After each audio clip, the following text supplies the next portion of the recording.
Jean-Pierre Rico, on est ce matin sur le chantier de l'agrandissement du hall B2 du Parc Expo qui est juste à côté de l'Arena. Tout ça, c'est sur le territoire de Pérols. Vous pouvez nous expliquer ce que ça représente pour vous, le Parc Expo et l'Arena pour Pérols?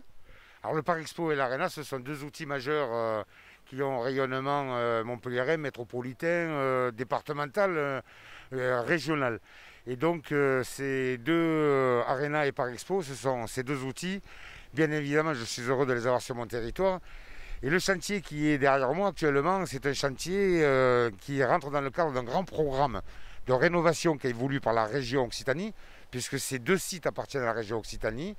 Donc un vaste programme qui va peser à peu près 80 millions d'euros et qui va permettre, sur une période de 4 ans, 5 ans, de reconditionner l'intégralité du Parc Expo pour le rendre moderne et pour le rendre environnementalement exemplaire au niveau national. Il y a un autre chantier aussi dont on parle beaucoup sur Pérols, le futur stade de foot. On en est où?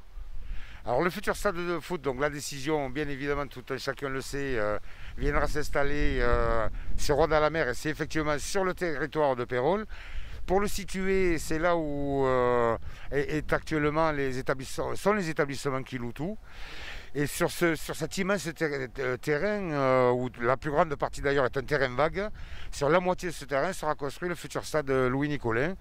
Donc aujourd'hui, nous sommes en phase de concertation avec bien évidemment Laurent et Olivier Nicolin, la métropole, pour pouvoir affiner les particularités de ce projet qui sera également un grand équipement métropolitain à rayonnement régional et qui viendra conforter les deux existants actuels.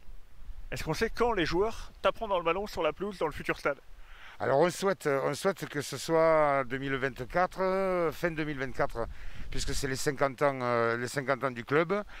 Après, il y a des délais réglementaires à respecter, il y a des procédures d'appel d'offres à respecter. Donc voilà, c'est un souhait que pour fin 2024, il puisse être opérationnel.